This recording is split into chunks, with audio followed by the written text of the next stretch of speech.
first of all, thank you so much, PSS Life University, for hosting this event and for having us discuss these very important topics. So today we're going to be talking about planning for your long-term care. There are quite a few slides, but some of them are just really to transition into another area that we will be discussing, and I thought that it would make things as clear as possible. So let's talk a little bit about what long-term care is. Long-term care involves services that are designed to meet a person's health or personal care needs when they can no longer perform everyday activities on their own. The need for long-term care might be sudden. We could have a heart attack or a stroke, or it could be gradual as we become older and more frail. Obviously, our risk increases as we age, and we are all of us are living a lot longer, which also increases our risk of needing long-term care. So what can we set up to prepare for our future needs? First, we're going to be discussing advanced directives, and that's why it is highlighted here in blue. And then afterwards, we'll delve into the financial considerations and payment options to ensure that we are able to receive the long-term care that we need. So what are advanced directives? Advanced directives are documents that we set up in advance, ahead of time, to ensure that we are providing someone that we trust, an agent, to act on our behalf in certain situations when we are no longer able to do so, or if we would want our agent's assistance. So we don't know what the future may hold. I provided the example earlier, a heart attack, a stroke, incapacity can strike at any time. So it's really important that we make these decisions and set up a plan ahead of time so that we can continue to live our lives with comfort and with dignity. So the main types of advanced directives for which I'm going to provide an overview today are the healthcare proxy and the power of attorney. So the healthcare proxy, and everybody over the age of 18 in New York should have a healthcare proxy, is a document that allows you to appoint someone to make medical decisions on your behalf, should you become unable to make them yourselves. So as long as I'm able to make my own medical decision, my healthcare proxy, my agent, does not step in, does not know what kind of decisions I'm making, is not communicating with the doctors on my behalf or anything like that. Of course, if I want to have a third party present, I can do that. But if I don't, and if I just want to make my own medical decisions without sharing those with anybody else, as long as I have capacity, I can do that. Now, if I no longer understand the ramifications of my medical decisions, then my agent under the healthcare proxy would be able to step in and make medical decisions on my behalf. In New York, you can only appoint one agent at a time to act. So you can appoint your first choice to make medical decisions for you if you become unable to make them.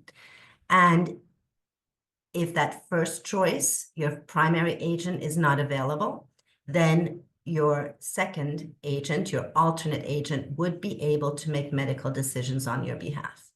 What's very, very, very important, and I'm underscoring this, is that you really need to have a conversation with the individuals that you are designating about what kind of medical treatment you would want or not want, namely if you were in a terminal irreversible situation. Having a conversation, if your agent needs to make end-of-life decision-making for you, you want to make sure that your agent is confident in their choices and is willing to adhere with what your wishes would have been. So that is for the healthcare proxy. And now I'd like to talk about another document, which is also part of the advance directives, which is the New York statutory power of attorney. And I'm really just providing an overview.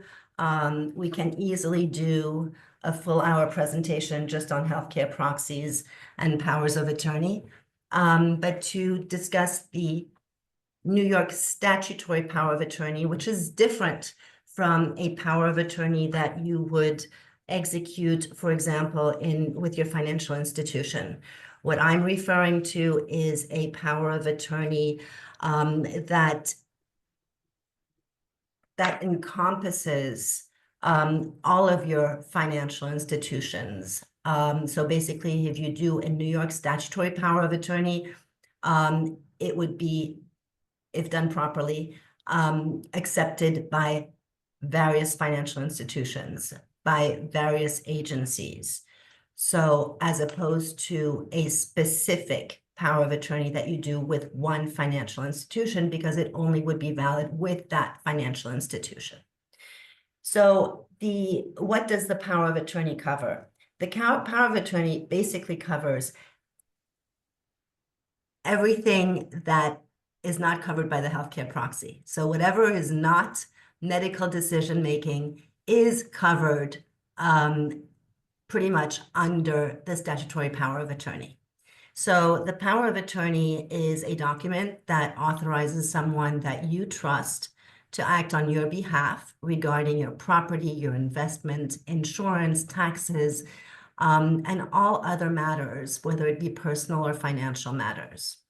In New York, you can appoint one or more agents to act jointly or separately. So this is very different from the healthcare proxy, where you can only appoint one agent to act at a given time. And if that agent is not available, then it would be the alternate.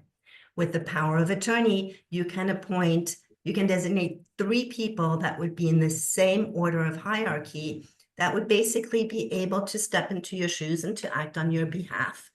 And then you can also decide that if you, or you can decide, I'd like to have 2 people act at the same time together jointly, or you can decide that, I want this person to act, and if this person is not available, then there would be a successor agent. So there's a lot of wiggle room within the power of attorney in terms of who would be acting on your behalf. Agents are required to act in accordance with your instructions, and if there are no instructions, they have to act in your best interests. And most importantly, just like with the healthcare proxy, if you lose the capacity to act on your own behalf, your agents will be able to step in and manage your financial affairs. They would be able to assist you in obtaining long-term care if needed as well. A power of attorney can be broad or narrowly tailored. Typically, in terms of for planning needs, because that's what we're looking at, right? To ensure that somebody would be able to assist us if needed. We typically draft very broad powers because it's always better to have the powers and not to need them than the other way around. The power of attorney for planning purposes needs to be comprehensive. And should really be drafted by an attorney who works in the elder law arena. There are individuals that are downloading powers of attorney or are finding powers of attorney on the web. The art in the power of attorney is really in the modifications section. Providing the powers that your agent will need to actually assist you. There are a lot of powers of attorney out there that just do not provide the appropriate powers to the agents. And when the principal becomes incapacitated, the agents do want to help. Unfortunately, they don't have the powers to do that. under the power of attorney. And I'm not going to delve into this too much, but if there is no valid healthcare proxy and no valid power of attorney, then what typically happens is that individuals who are concerned about the person who needs assistance will need to go to court and obtain a guardianship. So now we're shifting gears a little bit, and we're going to talk about planning for your long-term care and the financial considerations and payment options. And that's why that is highlighted in blue. So let's talk a little bit about what your financial risks are. What is your greatest financial risks? So if you are on a fixed income, you are retired, you have an idea of what you're going to be spending every month. You've probably done some calculations in terms of, this is my income. These are the assets that I have. I have some savings. What kind of income am I receiving from my savings, or am I just tapping into the principal of my savings? But typically we have a plan of how we're going to pay for things, for our rent, for our maintenance, for whatever it might be. The biggest financial risk that we all have is long-term care. Because even if you have income and some savings, it's not going to be enough if you need long-term care services. And if you have a spouse, I mean, even if we think about that in the unit of a marriage, and we're thinking, okay, well, we'll spend all of the income and our savings or whatnot on one spouse. Well, what happens with the second spouse? Because we really need to think about both spouses because they both might need long-term care. And just to put things in numbers a little bit, so the cost of a certified home health attendant is between $35 and $45 an hour. So if we just do the math on this a little bit, and let's just assume we have someone coming to our home for 6 hours a day, 6 days a week, and let's just assume we're paying this person $30 an hour. That comes out to $4,320 a month. And that is just for 6 hours a day for 6 days a week. That means that for 6 days of the week, we would be 18 hours alone. And when we're thinking about long-term care, we're thinking about bathing, we're thinking about eating, we're thinking about transferring, dressing, going to the toilet. So these are all, so having the assistance of somebody for 6 hours a day in a 24-hour day really isn't all that much, depending on the need. But just that comes out to over $4,300 a month. So we know that 7 out of 10 people will need long-term care of some kinds, and 4 out of 10 people will need nursing home care. And this long-term care, as we mentioned, is very, very expensive. And often I have people who say to me, well, there's Medicare. And I say, yes, there's Medicare. However, Medicare is medical insurance. So while we were employed, our employer hopefully was providing some sort of medical insurance. And that would cover our medical needs, whether it was to go to the doctor or to the hospital. And basically, Medicare is now going to be paying for that instead of the healthcare insurance that we had previously. Medicare will cover, because some people just say, yeah, well, there is some nursing home care. That's correct. Medicare will cover rehabilitation up to 100 days in a nursing home facility, but that the services provided are rehabilitative in nature. It is not for long-term care. This is to get us better. It is not to provide a continuum of care. So who pays for long-term care? Well, we do. We can pay privately. It's very expensive. Most people cannot afford to do that. Some individuals have long-term care insurance. And there are some, the New York State Employee Benefits have some long-term care insurance that is provided.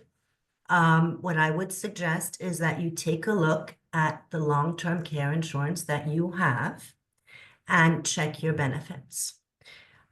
There typically is an elimination or waiting period that typically is 90 days. So that is 3 months, but sometimes it's 60, sometimes it's 120. So please look at your long-term care insurance coverage.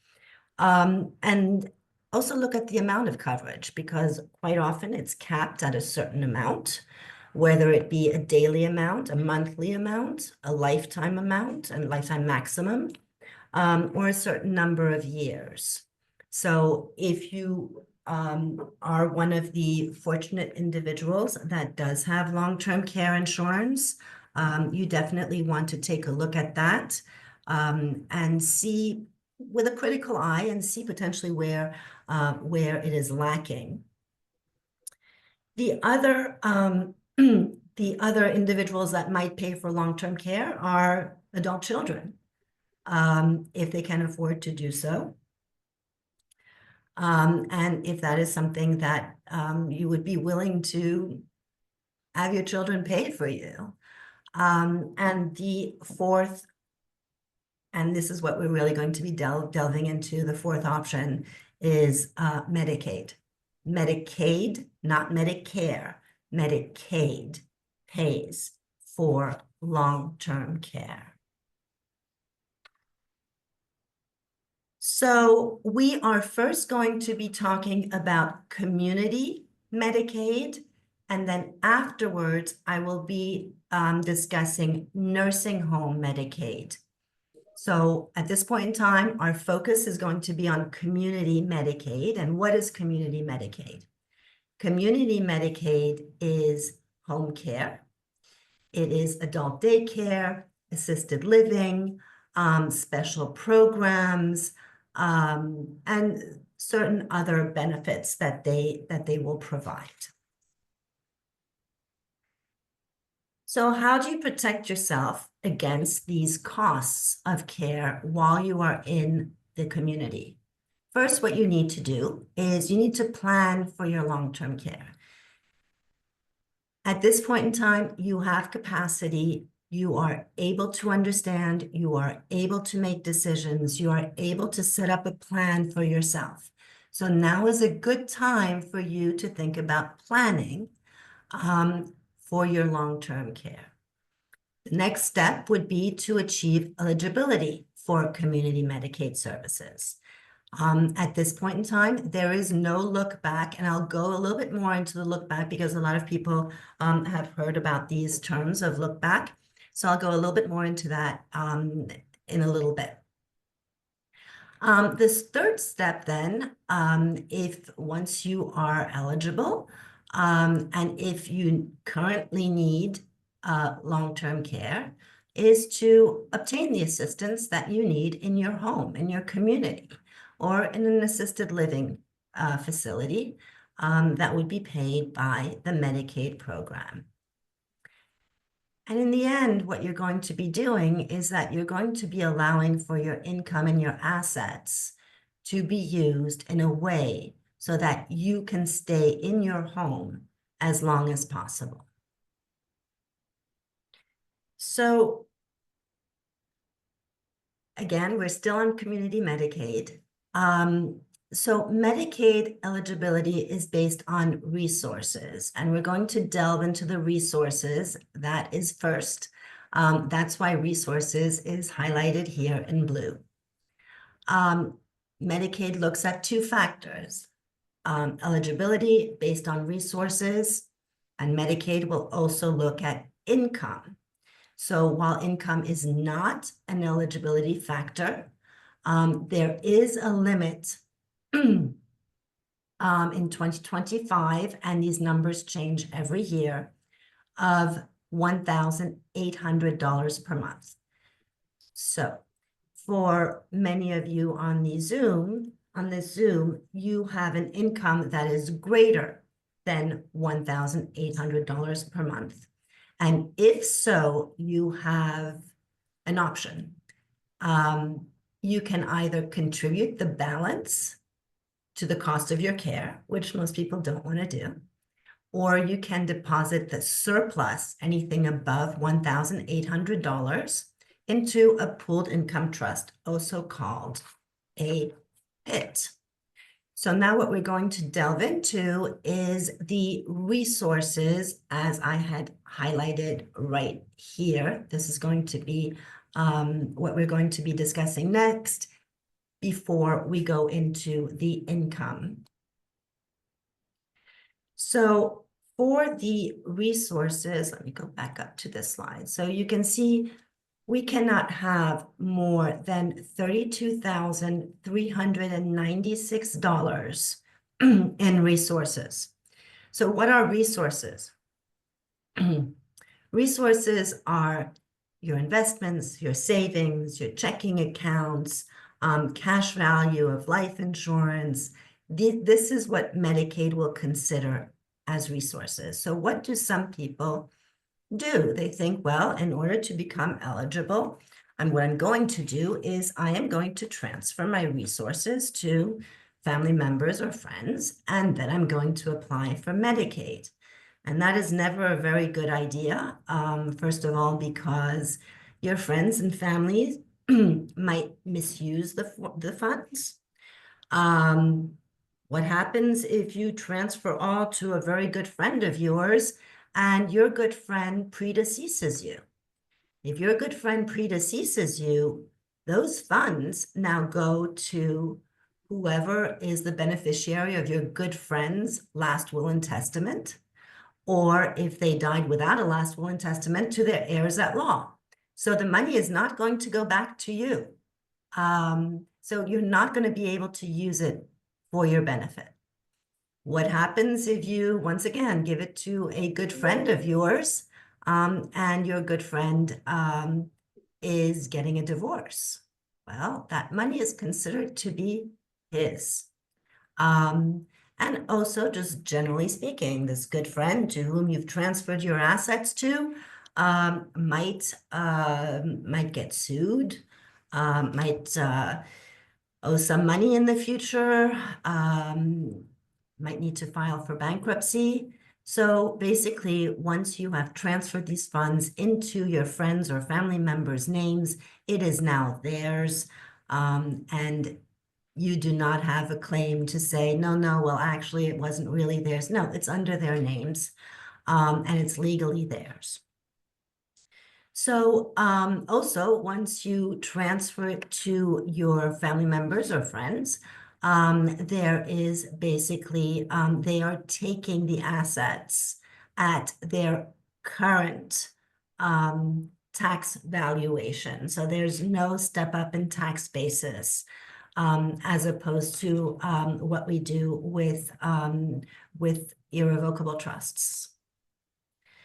So your primary residence, if you own your primary residence, it is not counted as a resource, as an asset by Medicaid, as long as it is your primary residence and as long as the equity in the home is no more than 1.97 million.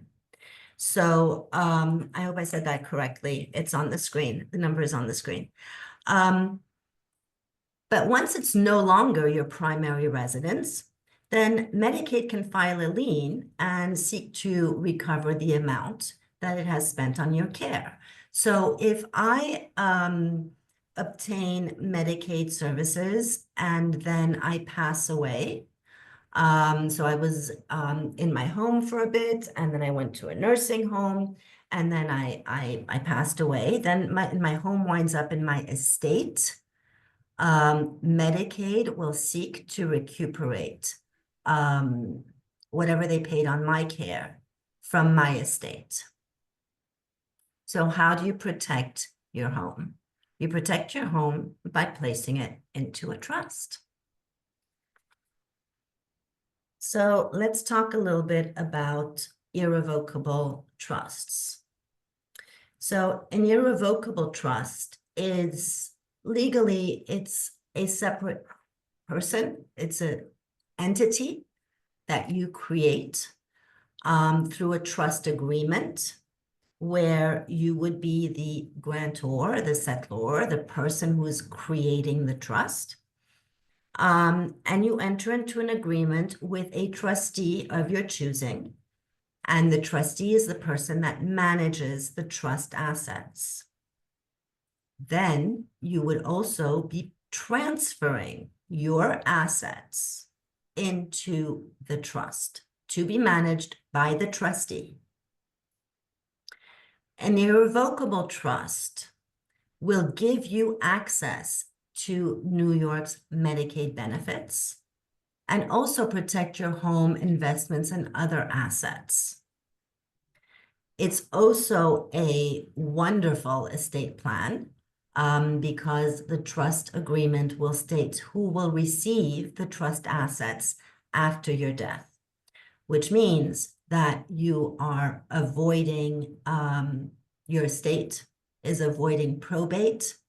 There are also tax benefits to the beneficiaries, and it's a seamless transition after our deaths. Whatever's placed into the trust, it goes to the beneficiaries that are designated, that you have designated in the trust agreement.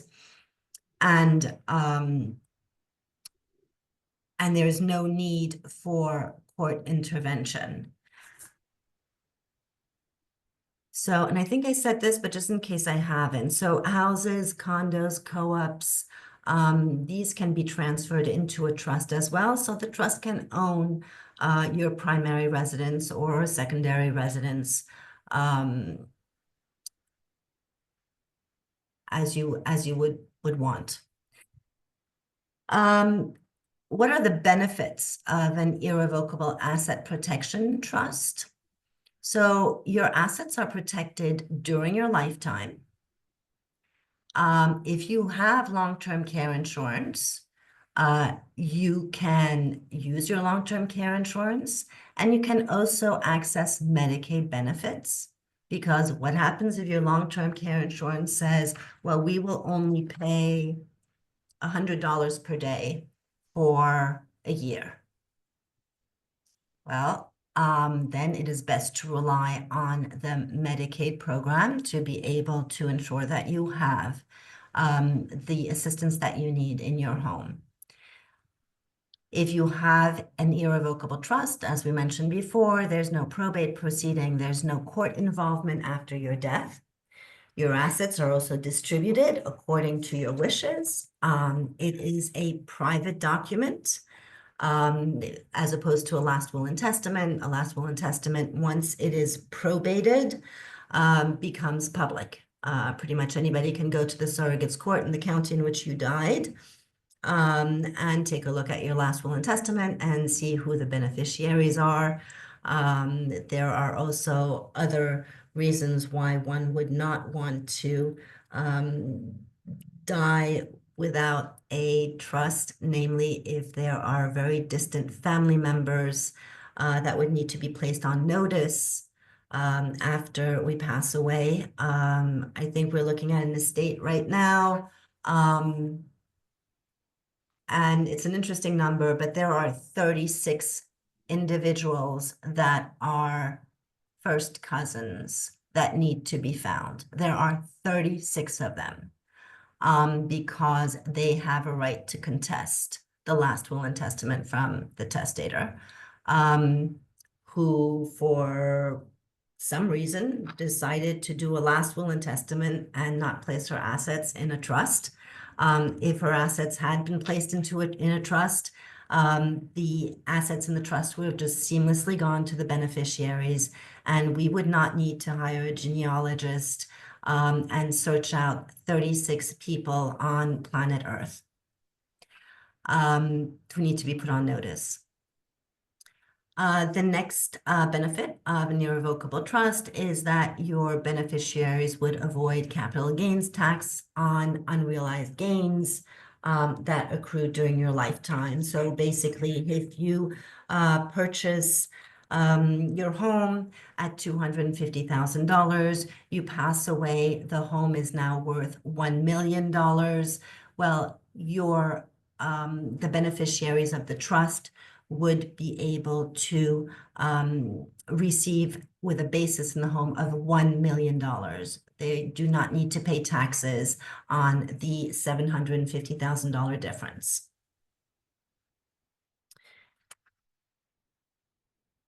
So let's talk a little bit about, we discussed the resources, and now we're going to discuss the income.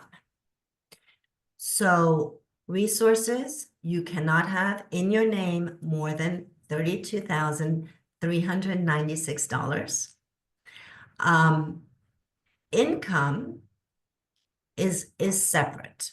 So income, not an eligibility factor, but if you're making more than $1,800 per month and you want to benefit from the Medicaid program, you have two options.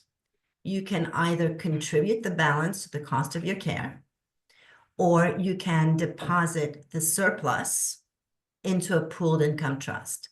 So what I mean by surplus, what we're talking about is, let's say that my income is $2,800 per month.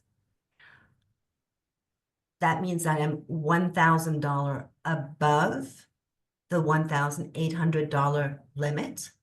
So what I would do is, I've got two options. Option one is I give $1,000 to Medicaid. Option two is to deposit that $1,000 of surplus into a pooled income trust. So what is a pooled income trust? A pooled income trust, it's a special kind of trust, and it is operated by not-for-profit corporate organizations. So this is not a trust that you would be setting up. It is a trust that already exists, and it is operated by these not-for-profits. New York laws allow for Medicaid recipients to contribute that surplus income, in my example, the $1,000, instead of contributing to the cost of care, as long as they are considered to be quote unquote disabled. And that definition of disabled is quite flexible and depends on age and on health. But most older adults, seniors who need home care will qualify and will be deemed quote unquote disabled for Medicaid purposes, and to be able to access the possibility of using a pooled income trust for the surplus income. So how is a pooled income trust used? So following up on my example of, we have $1,000, so we're making $2,800 every month, which means that we have $1,000 that is our surplus. We put the $1,000 into the pooled income trust. And every month, you would be sending to the pooled income trust the bills and the invoices that you have received. So for example, your rent, your maintenance, credit cards, utility bills, phone bills, whatever it might be.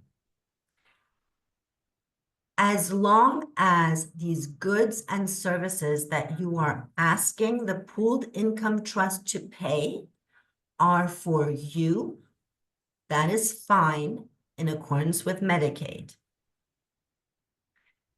The trust is going to approve the expenses as long as they're for you. They have to be for you. So if you're thinking about, I am going to buy a plane ticket for my niece and have the pooled income trust pay for it, no, that is not going to work. What you really want to focus on, if you want to pay for a trip for your niece, then you're better off using the $1,800 that you kept and that you did not put in the pooled income trust. So for the pooled income trust funds, you need to make sure that they're going to be reimbursing or paying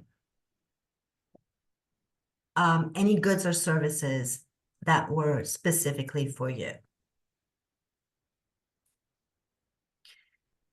So, Tina? yeah. Sorry, there are a couple of questions. So before they start to stack up too much, I wanted to see if you could answer a few of the questions. Okay, would you mind if we just, what I'd like to do is I'd just like to finish on the community Medicaid. Okay, yep, fine. FAQs, because that might, and then afterwards we're going to, we just have a couple of slides of nursing home, Medicaid nursing home, but let's quickly just go over these FAQs. Okay. Thanks. So we are still on community Medicaid. And a lot of individuals, say, there's a look back, what's the look back? Am I actually allowed to transfer my assets? So just to discuss this really, really quickly, but New York has never had a look back for community Medicaid. So in other words, the services that are provided in your home, in the community, or for assisted living programs. There was a 30-month look back rule that was planned, that was scheduled to take effect in 2025. That has not yet come into fruition. There have been discussions about that, but it looked like it was going to come into effect, but it didn't. As of this point, there is no 30-month look back for community Medicaid. But if this 30-month look back is implemented, then in that case, any kind of uncompensated transfer, so any kind of gifts or transfers that were made during that 30-month period would result in a period of ineligibility of benefits. And I do have a calculation which illustrates this a little bit more for nursing home care, because for nursing home care there is a 5-year look back rule. So another question is, am I going to get into trouble if I transfer my assets? And no, you're not going to get into trouble, because transfers are permitted under New York law. This is completely legal. The most important question for you is, who are you going to make these transfers to? The best answer is to a trust, because that will be able to, you will be able to protect these assets. You will be able to benefit from the income of these assets, and you will be able to benefit from Medicaid. That's it. Cindy, I'm listening to questions. Okay. So we have quite a few. The first one is, let's see. If a house is transferred into an irrevocable trust, I'm not, this is not a true legal question, but, and I'm not sure you'll know you know the answer. So if a house is transferred into an irrevocable trust, will the owner lose eligibility for the senior freeze on property taxes, since the house is now in the trust? So the star taxes, except no. The quick answer is no.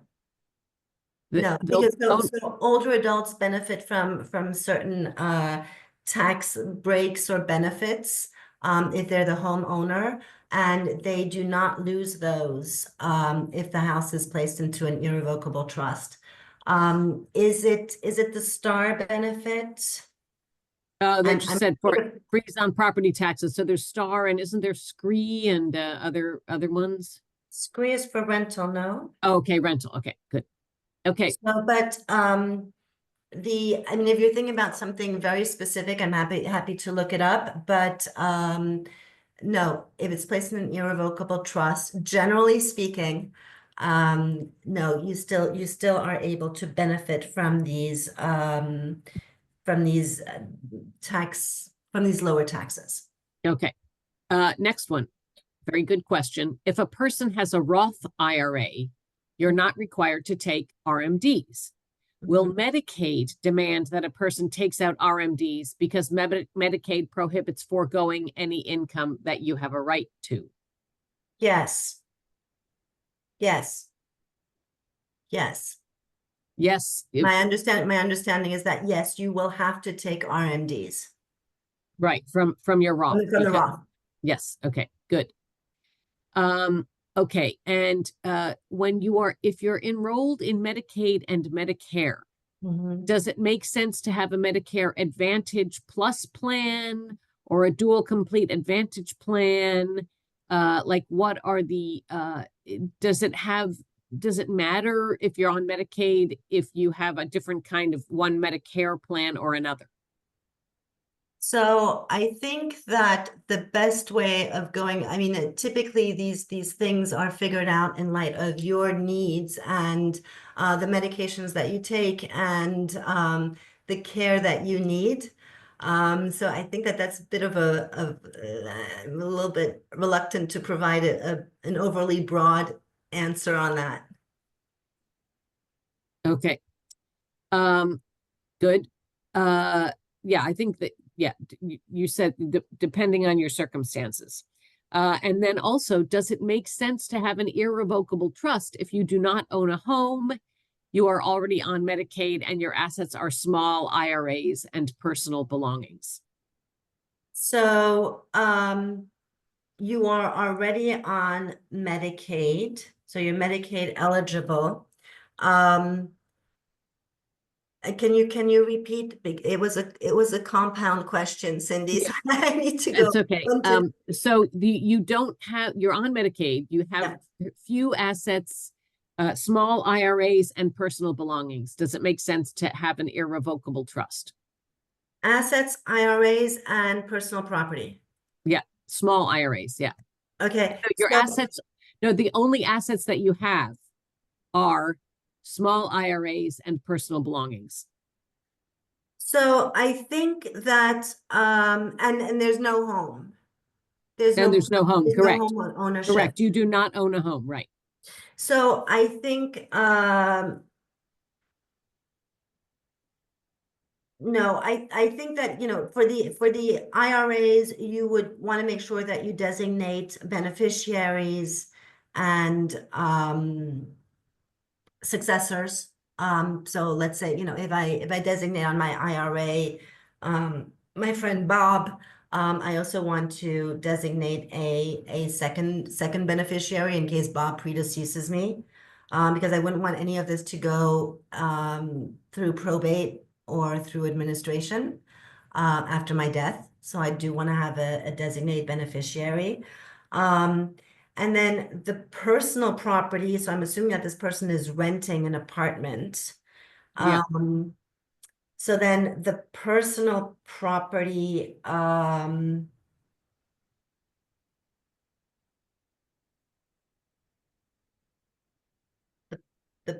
personal property would go to wherever the will states it would go to. So in a very short answer, assuming there is no home ownership, you are already benefiting from the Medicaid program and now are thinking about the long-term care, which means that you are below the resource level, and your income is set up in a way so that you're eligible for the program. No, I don't see the need at first blush for an irrevocable trust in those circumstances. Good. Okay. Thank you. And I'm Next. saying at first blush because, quite frankly, Yes. we often meet with clients. That's why I'm really hesitant to provide just these general broad rules, because we meet with clients and at first they say, well, I just have this and I just have this. And then we find out, well, actually, my parents just recently passed away and I'm inheriting a home. And this all comes, during the conversation, or we unearth certain assets that the potential client didn't necessarily consider as an asset. So that's why I'm very hesitant in providing just general, very, very general advice, or at least information. Let's put it that Yeah. way. And I think that's why we often really recommend that people come in for a consultation, because a lot of people think, oh, my stuff is so simple, I don't really need anything. And then you say, well, do your parents own a home? Yes. And are you on the deed? Oh, yes. There are things that are not, that you don't think about, that in a consultation, those things come out because the attorneys, I am not an attorney, so nothing I say can be construed as legal advice. But the attorneys will review everything, and a lot of times unexpected things come out. So, not having it may be, as Tina said, at first blush, that you don't need an irrevocable trust, but sometimes things come out. Next question, good question. Are financial instrument beneficiaries, named beneficiaries, I think she means, protected from probate? For example, beneficiaries named on an IRA account can receive money after the account holder dies without going through probate. Can you talk about how the named beneficiaries and how that is, how that works with probate? Yeah, so when you have a beneficiary, when you've listed a beneficiary, whether it's on an account or an IRA, what they need to do is then they need to, after your passing, go to the financial institution with an original death certificate, their ID, and request that that the IRA or whatever the account be paid out to them. And how does that, so it avoids probate? Yes. Okay. Yes. Next, some pooled income trusts charge a significant monthly fee. Is there a list of pooled income trusts and what their fees are?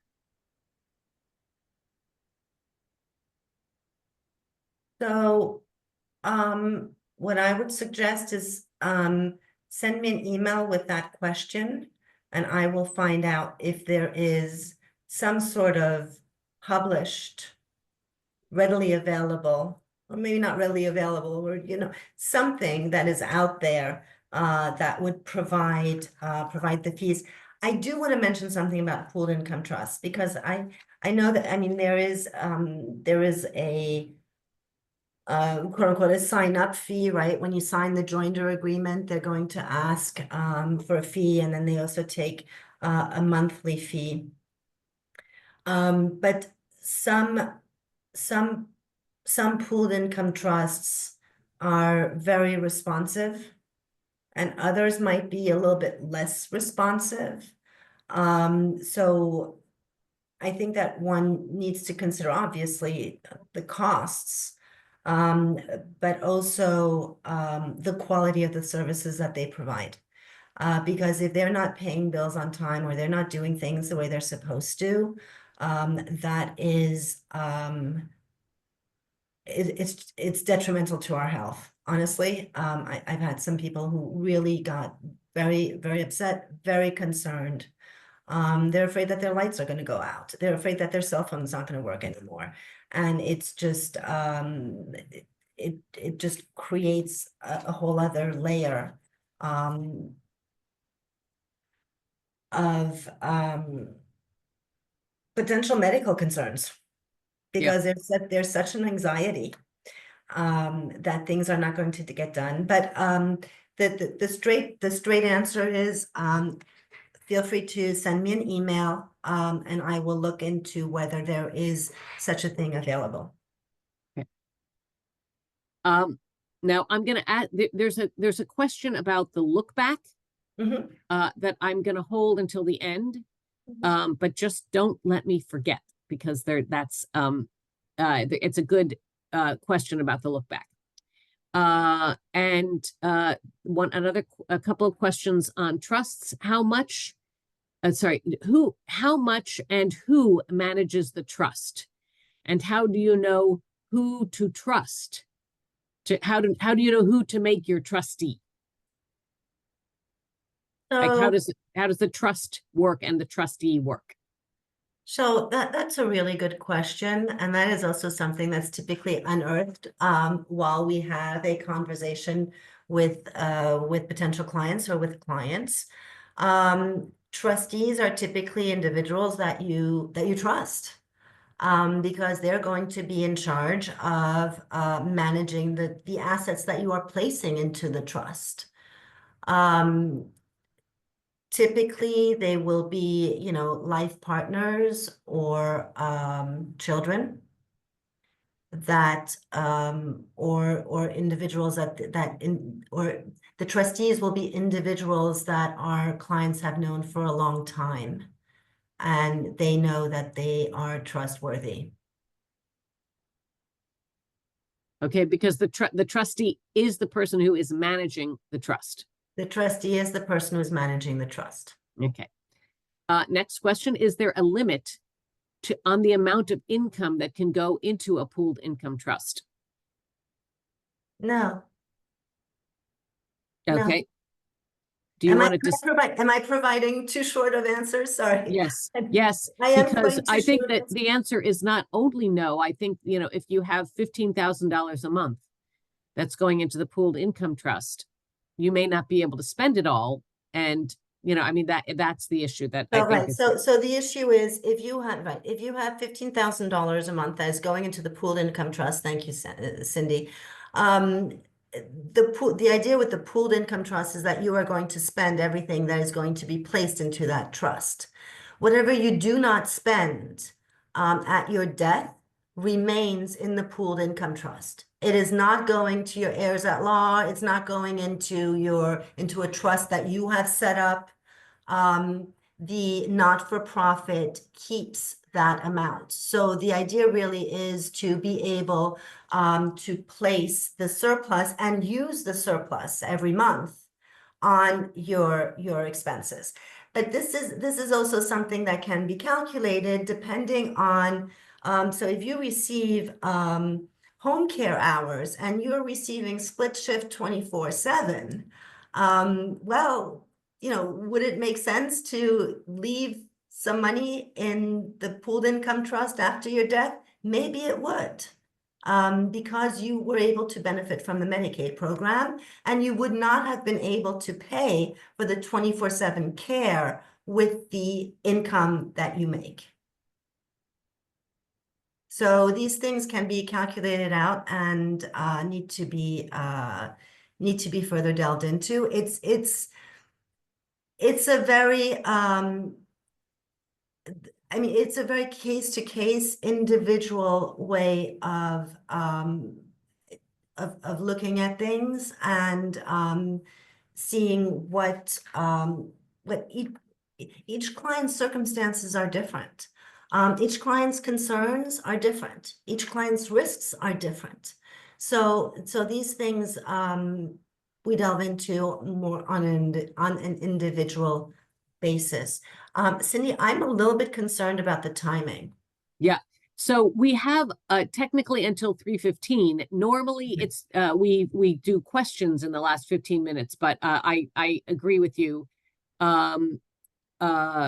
I would say why don't you move on to the the nursing home Medicaid section, and we'll answer as many questions as we can once you're finished with that.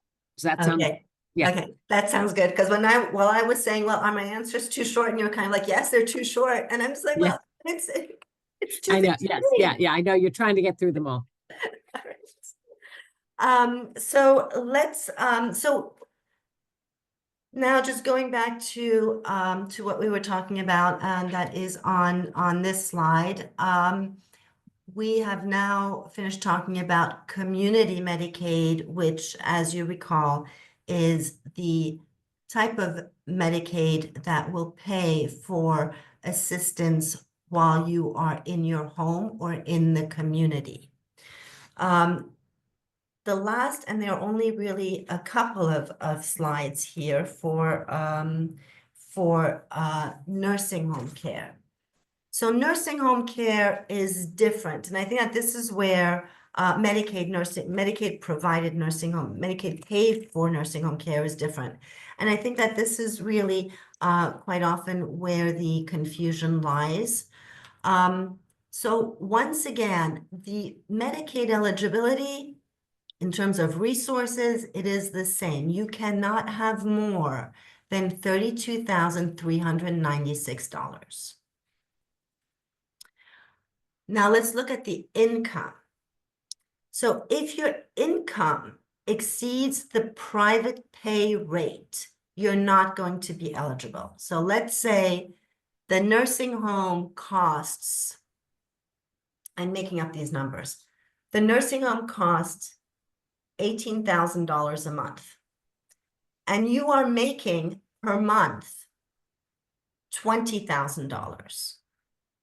You're not going to be eligible for Medicaid paid for nursing home care. It's just not, and the numbers just don't make sense. Now, if your income does not exceed the private pay rate, this is what's going to happen. All of your income, with the exception of your monthly insurance premiums, and with the exception of $50, because $50 is what the Medicaid nursing home beneficiary is allowed to keep per month. So with the exception of those amounts, all of your income will be paid to the nursing home.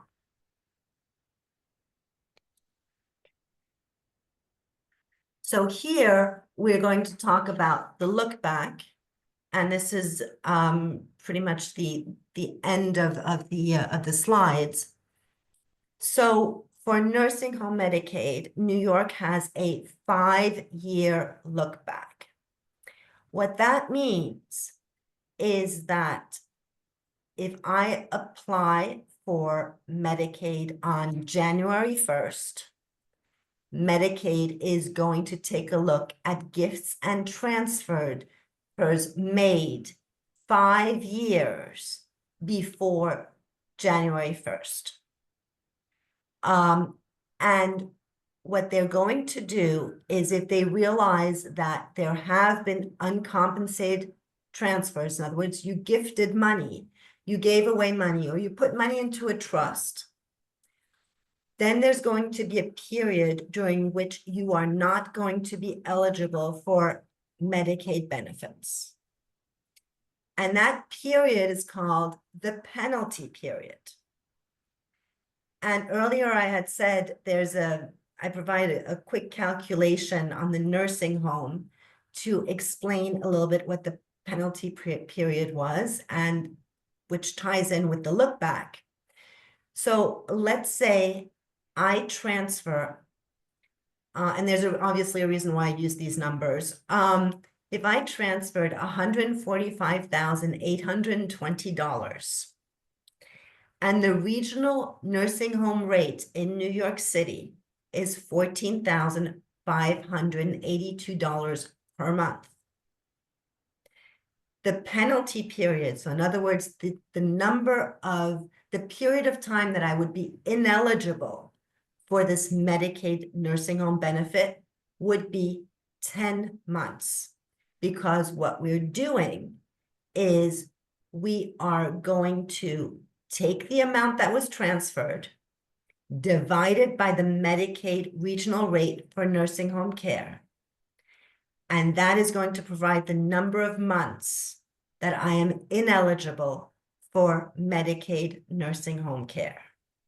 Medicaid will not pay for me.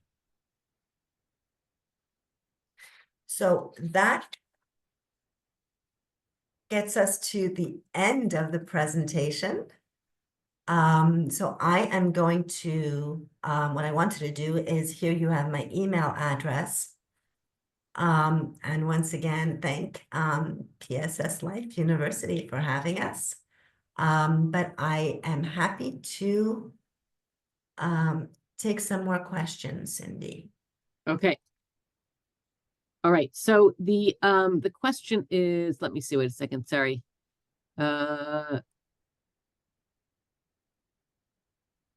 Sorry, where was the, oh yes, look back question.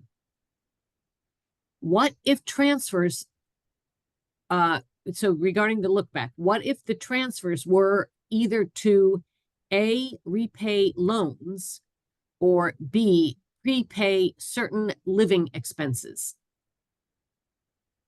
To repay, Prepay, that was the question. wait, prepay loans? No, No, repay loans yeah. or prepay living expenses.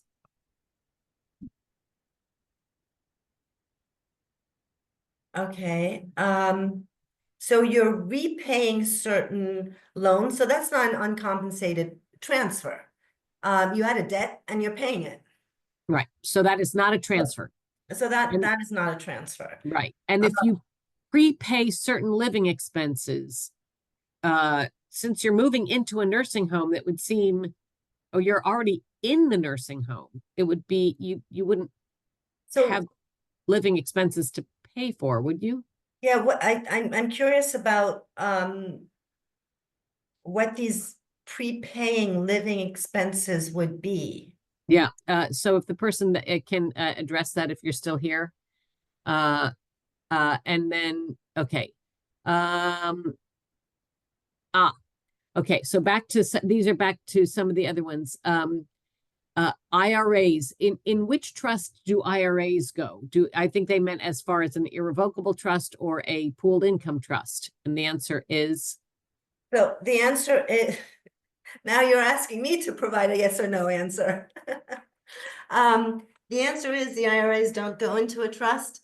What we ensure, because Medicaid does not count, as long as you are taking your required minimum distributions, Medicaid will not count the IRAs as your as a resource.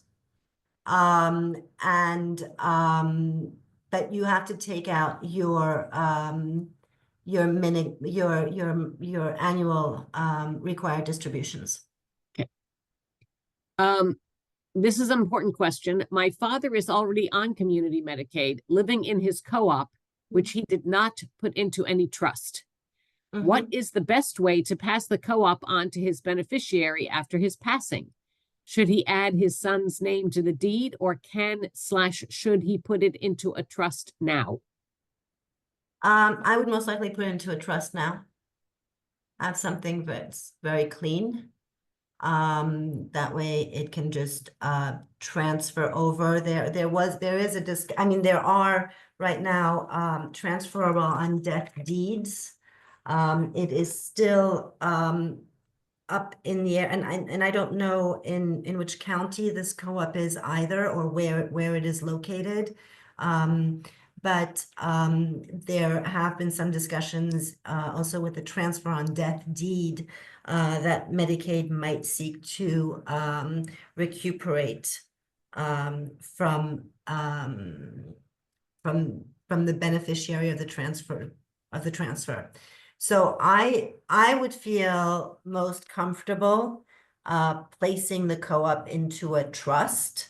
The other advantage of placing the co-op into the trust is that the current owner, so I think it was the father in this. Yes. Is that the current owner can also provide what should happen should his son fail to survive him. Yeah. Okay. And can So, you talk a little?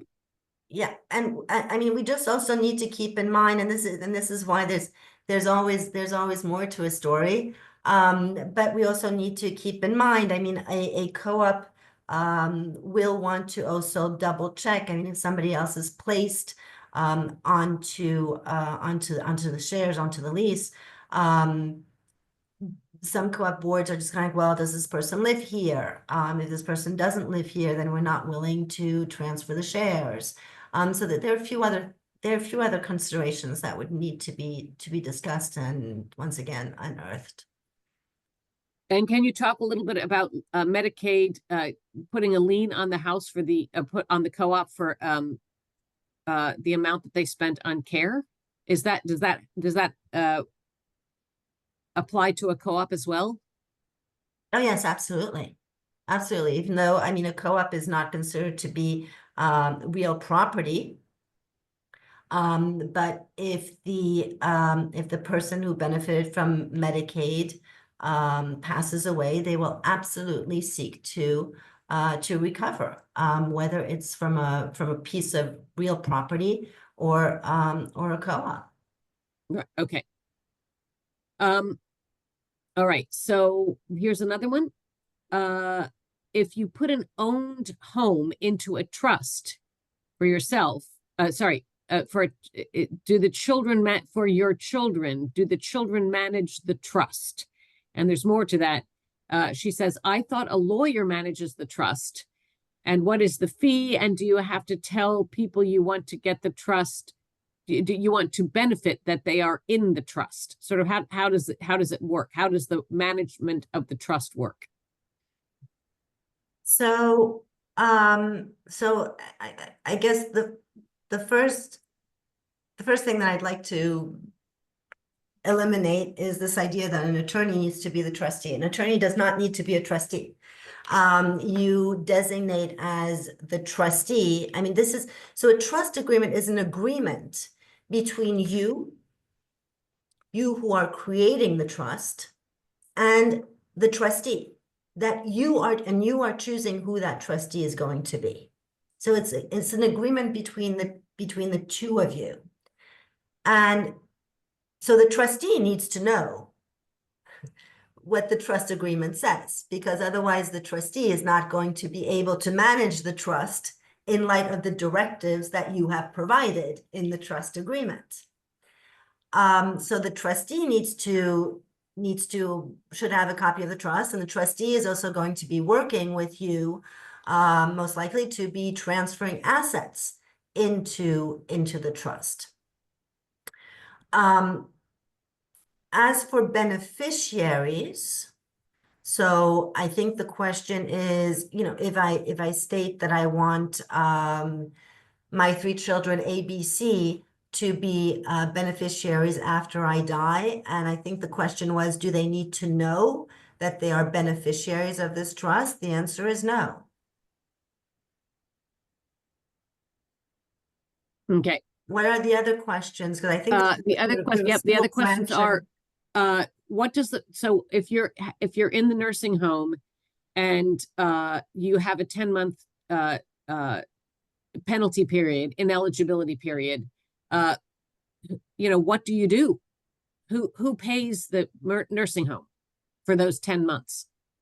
Well, then typically, I mean, children might pitch in, and yeah, that is a very, very difficult scenario.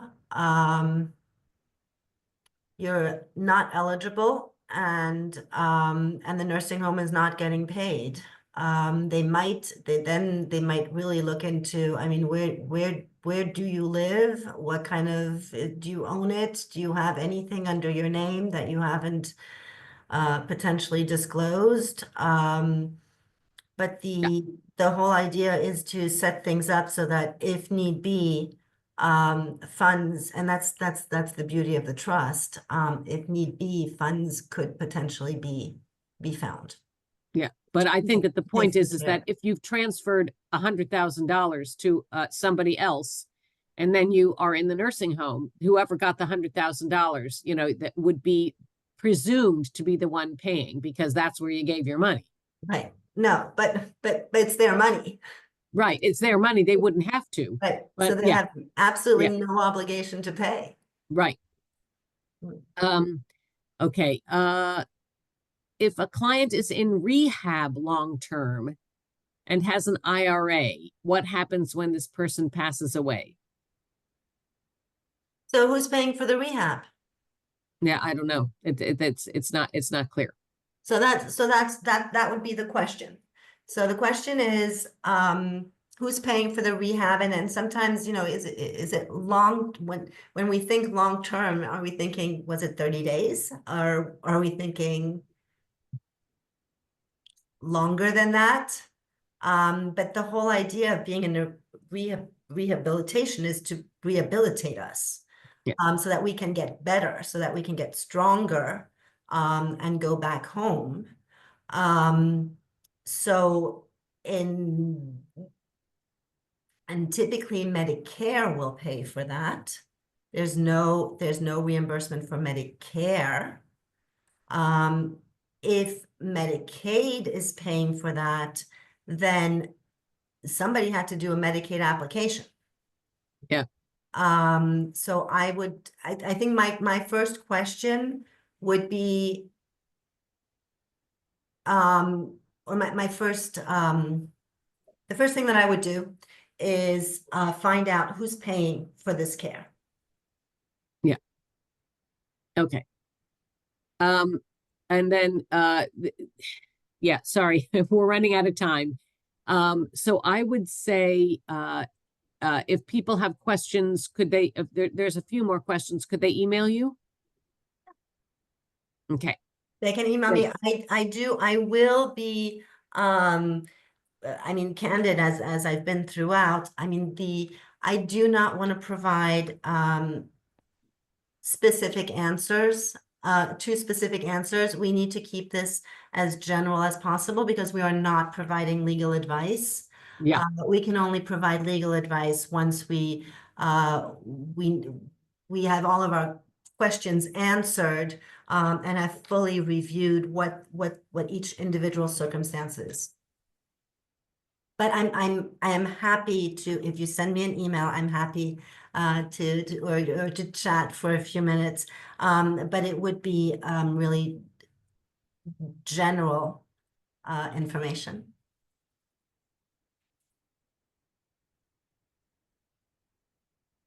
Great. Thank you, Tina. Thank you, Matt.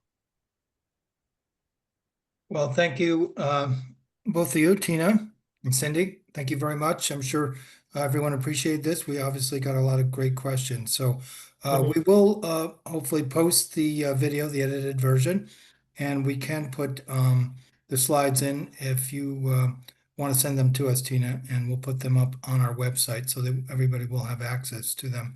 So we appreciate very much you being here today. We look forward to future presentations and thank everyone for attending today and continue to look for our events on LiveView.